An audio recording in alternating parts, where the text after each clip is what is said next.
लोकमित्र live, जंग सच्चाई की। दोस्तों नमस्कार, लोकमित्र लाइव में आप सबका स्वागत है। राष्ट्रीय लोकदल के युवा मोर्चा के प्रदेश अध्यक्ष रवि पटेल ने की प्रेस वार्ता। उन्होंने बताया कि लोक जनशक्ति पार्टी के कई नेताओं ने राष्ट्रीय लोकदल की सदस्यता ली है और आगे कहा कि चौधरी चरण सिंह की विचारधारा और चौधरी अजीत सिंह के संघर्ष और जयंत चौधरी के नेतृत्व को प्रदेश ही नहीं देश का नौजवान स्वीकार कर रहा है। आज कई संगठनों के लोगों ने जयंत चौधरी के विचारधारा से प्रेरित होकर राष्ट्रीय लोकदल की सदस्यता ले रहे हैं। आज राष्ट्रीय लोकदल उत्तर प्रदेश के प्रदेश कार्यालय में मैं रविंद्र सिंह पटेल, प्रदेश अध्यक्ष युवा राष्ट्रीय लोकदल, विभिन्न दलों के नौजवान साथियों का स्वागत करता हूं। मुझे ये बताते हुए हर्ष हो रहा है कि चौधरी चरण सिंह की विचारधारा, चौधरी अजीत सिंह जी के संघर्ष और आज चौधरी जयंत सिंह साहब के नेतृत्व को प्रदेश ही नहीं देश का नौजवान स्वीकार कर रहा है।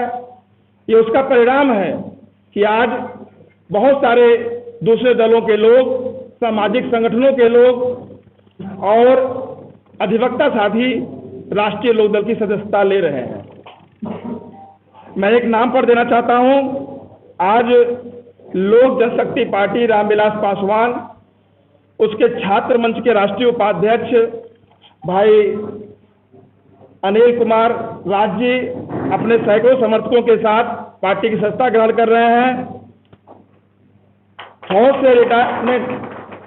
से रिटायर्ड कैप्टन कमलेश अग्निहोत्री साहब जो फर्रुखाबाद से हैं, लखनऊ में रहते हैं, आज अपने समर्थकों के साथ राष्ट्रीय लोकदल की सदस्यता ले रहे हैं। रायबरेली से रंजीत सिंह जी हैं जो लोजपा के, ये पूरी टीम लोजपा की है, ये पूरी टीम जिनका नाम मैं पढ़ रहा हूँ लोजपा की है। रायबरेली से रंजीत सिंह जी हैं, दुर्गेश वैश्य जी हैं, मनीष सिंह जी हैं, कौशल मिश्रा जी शाहजहांपुर से हैं और राम शंकर प्रजापति जी भी शाहजहांपुर से हैं। ये लोजपा के लोग थे जिन्होंने आज राष्ट्रीय लोकदल की विचारधारा से प्रभावित होकर के चौधरी जयंत सिंह जी की अगुवाई वाली पार्टी की सदस्यता को ग्रहण कर रहे हैं। दूसरी टीम इस तरफ बैठी हमारी बाईं तरफ, ये एडवोकेट हाईकोर्ट है शैलेन द्विवेदी जी, इनकी देखरेख में और इनके साथ सुल्तानपुर से आदरणीय डीके त्रिपाठी जी हैं जो कांग्रेस के विधि मंच के प्रदेश के महासचिव थे। आज इन्होंने राष्ट्रीय लोकदल की सदस्यता ली है।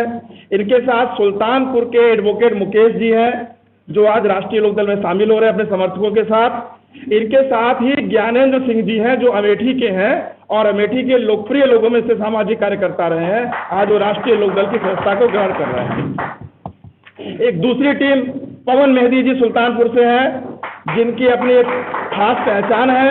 पवन मेहदी जी अपने सैकड़ों समर्थकों के साथ आज राष्ट्रीय लोकदल की सदस्यता को ले रहे हैं। अभिषेक पटेल जी और अभिषेक रावत जी हैं।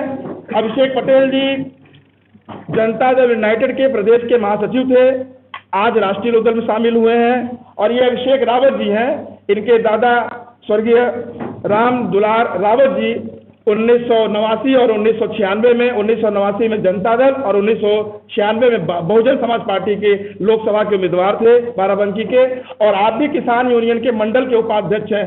आज अपने सैकड़ों समर्थकों के साथ राष्ट्रीय लोकदल की सदस्यता ले रहे हैं। आपको दर्शाता है कि राष्ट्रीय लोकदल के प्रति नौजवानों में रुझान बढ़ा है।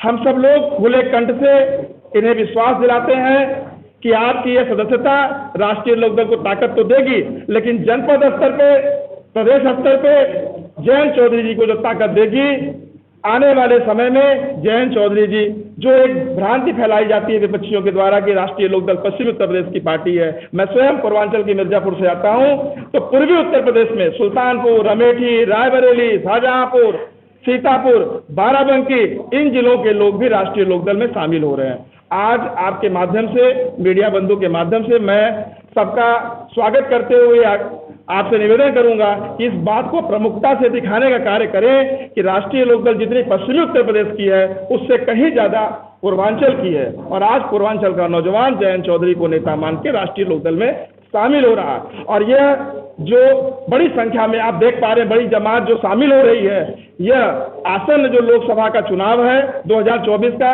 इसमें हम एनडीए के उम्मीदवार को, हमारे चौधरी साहब का सीधा निर्देश है कि जो जहां जिस जगह पे है वह अपने स्तर से एनडीए के उम्मीदवारों को विजय दिलाने का काम करेगा।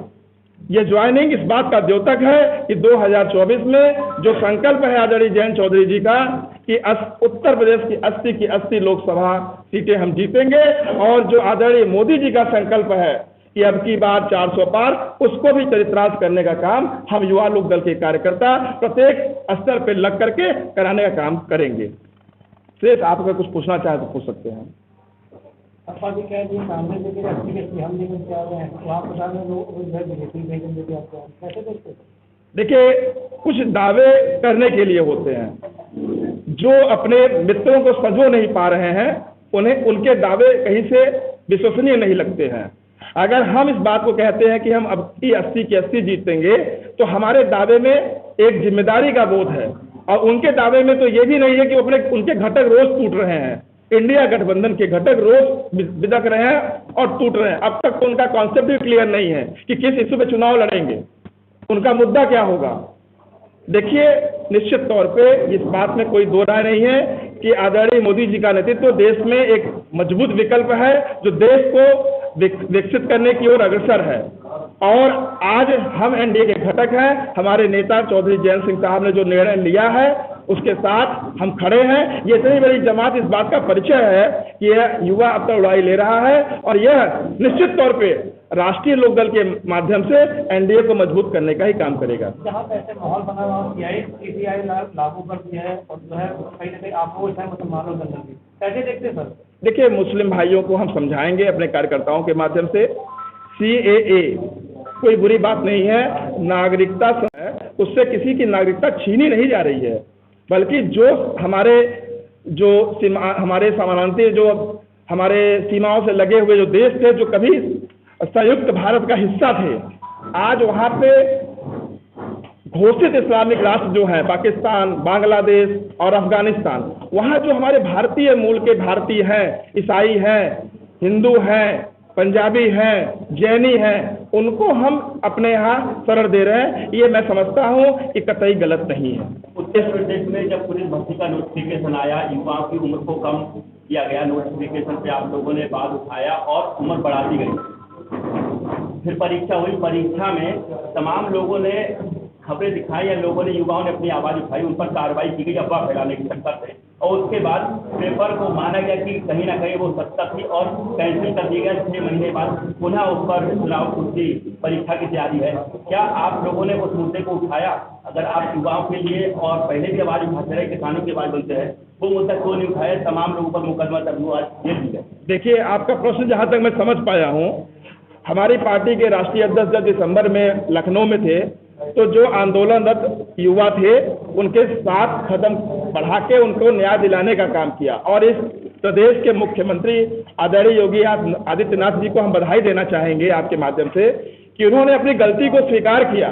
जो खामियां थी उसको दूर करने के लिए उन्होंने उस पूरी भर्ती प्रक्रिया को रद्द किया, और बिना अतिरिक्त शुल्क लिए इसी शुल्क में इसी एडमिट कार्ड के द्वारा आगे 6 महीना के अंदर चुनाव बाद वो परीक्षा होगी। तो ये अच्छी बात है ना। इन लोगों पर अफवाह फैलाने के चक्कर से कार्रवाई हुई थी, बाद में मुख्यमंत्री ने उसको कैंसिल कर दिया, उन पर कार्रवाई वापस हो नहीं हुई? मेरे संज्ञान में नहीं है, मैं इस पर टिप्पणी देने लायक नहीं हूँ। ठीक है, थैंक यू। छोटी बड़ी खबरों को पाने के लिए लोकमित्र लाइव चैनल को सब्सक्राइब करें ताकि लेटेस्ट अपडेट आप तक पहुंचती रहे। धन्यवाद।